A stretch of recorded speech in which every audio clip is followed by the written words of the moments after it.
Men så skal vi have nyheder. Nej, det skal vi da først have hver time. Altså, Nej, jeg kan ikke vente. Endnu. Kan du ikke vente? Nej, vi tager dem nu. Jeg kan ikke vente længere. Jeg er narkoman med nyheder. Her er TV-avisen. God formiddag.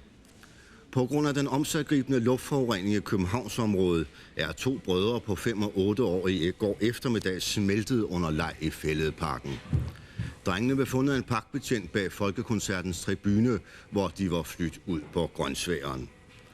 Det lykkedes pionerer fra Københavns Brandvæsen at suge drengene op i 2 mælkejunger, hvorefter de bragtes til Rigshospitalet for gradvis nedkøling, overvåget af læger og eksperter i fedtkemi fra Conserves laboratoriet på Frederiksberg.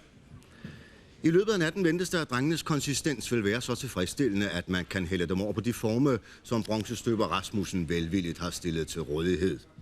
I en bulletin for kølerummet hedder det, at der er alle chancer for, at drengene vil komme sig, og de venter senest i morgen middag at kunne forlade hospitalet som henholdsvis Kæmpertyren og den lille hornblæser.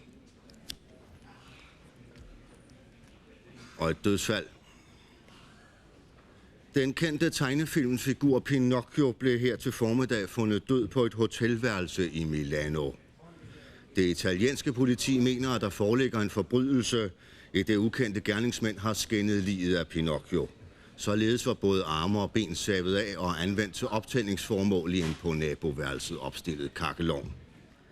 Pinocchio var i Milano i forbindelse med et symposium for seriefigurer, sammen med blandt andre Fætter Guf og Niels Helveg Petersen, der dog ikke har kunnet kaste yderligere lys over den tragiske sag.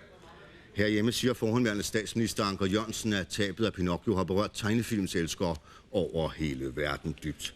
Pinocchio blev 53 år.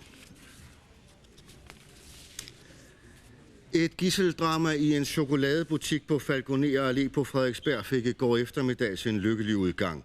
Ved titiden trængte 3 drenge i 12-årsalderen ind i Milgårds konfektyrudsalg, hvor de under trusler om buksevand tvang den 58-årige indehaver til at bestille adskillige vognlæs slik hos en række grossistfirmaer. En lagermand på Haribo fattede dog mistanke ved den usædvanligt store ordre og underrettede beværterpolitiet, som omgående spærrede bordene. Under episoder i forbindelse med belejringen måtte en betjent køres på skadestuen efter at være blevet ramt af spejderhavl, ligesom en parkeret bil blev beskadiget af salmiakbomber. Affæren løb imidlertid ved 17-tiden ud i sandet, i det en af okkupanterne skulle hjem og spise. Og Mellemøsten. I forbindelse med uroligheder i den indre tempelgård i dag, hvor under blandt andet en række gadehandlere blev forulæmpet, efterlyser politiet i Jerusalem en cirka 30-årig mand. Manden, der bar en lysende ring omkring hovedet, var iført hvid kittel og sandaler, ligesom han var maskeret med et formodentlig falsk fuldskæg. Vidner har fortalt, at de efter uddåden så en person ved signalement svare til gerningsmandens forsvinde til fods over Genesaret sø. Mere end 256 viktualieforretninger på Sjælland og Fyn er gået sammen om at deponere 14% af deres smørbrødsproduktion på et kølelager ved Naverland i Klostrup. En 2400 kubikmeter stor ferskvareterminal skal danne ramme om de mange madpakker, og kan, når den er fyldt op, rumme op imod 60 millioner stykker smørbrød. Deponeringen sker for at imødegå de faldende priser på pålæg inden for EF. Formanden for Viktualiehandlernes brancheforening, chefpølsemager ved Ubehag Centralsygehus Flæske Klipnakke, siger, at han håber, man nu kan komme i betragtning, når de mange penge til EF's overskudslager skal fordeles. Det ville være rart, om vi kunne få del i pengene, siger han, og tilføjer, det ville være dejligt. Og sport.